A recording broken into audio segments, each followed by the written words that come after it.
तो हेलो भाई, मेरा नाम है प्रतीक। आ चुका हूँ अपनी नई वीडियो लेकर, और आज हम इस वीडियो में बनाएंगे भाई रियल पैरट कलर। इसका कलर कोड है 7661। आपने अगर मेरी पुरानी वीडियोस देखें तो आपने मेरी पुरानी वीडियोस में देखा होगा, मैं जो तोता कलर बनाता हूँ वो होता है लेमन सॉफिल, जिसका कोड रहता है 7773। लेकिन आज हम एक डिफरेंट कलर बनाएंगे जो है आपका पैरट ग्रीन। इसका नाम पैरट ग्रीन है और एक रियल पैरट कलर है ये। तो कलर कोड मैं उसका आपको बता चुका हूँ, आप देख भी रहे हैं। और इसको हम बनाएंगे एशियन पेंट्स एस में, जो कि एक इकोनॉमी एक्सटीरियर इमल्सन है। इसको आप अंदर बाहर कहीं भी यूज़ कर सकते हैं, और ये एक एक्सटीरियर कलर है। तो भाई क्या इस वीडियो में कलर पड़ते हैं इस कलर को बनाने के लिए, और क्या रहता है कलर का फाइनल आउटपुट। तो चलिए वीडियो शुरू करते हैं। तो भाई कलर हम बाल्टी में डाल चुके हैं ये कलर मिलाने के लिए, और जैसा कि मैंने बताया था आपको कि ये कलर हम बनाने वाले हैं एशियन पेंट्स एस में। तो आप देख रहे हैं एशियन पेंट एस की बाल्टी, और ये देख सकते हैं आप एक बेस पेंट है जिसका बेस कोड है AC17G। ठीक है, AC17G बेस हमेशा पीला होता है। तो ये पीले कलर में जो हम कलर डाले हैं वो कलर है आपका green colour, yellow oxide colour, yellow colour और टर्की अंबर कलर। और सबसे मेन जो कलर इसमें रहने वाला है वो भाई ग्रीन कलर। और चलिए अब इसको मिक्स करते हैं और देखते हैं क्या कलर का फाइनल आउटपुट निकल के आता है।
तो भाई जैसा कि आप देख सकते हैं कलर बिल्कुल एग्जैक्ट सेम निकल के आ चुका है।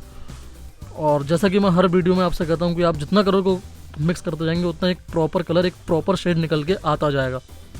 तो बस आज की वीडियो में इतना ही। देखने के लिए बहुत बहुत धन्यवाद। मिलते हैं जल्दी ही नेक्स्ट वीडियो में।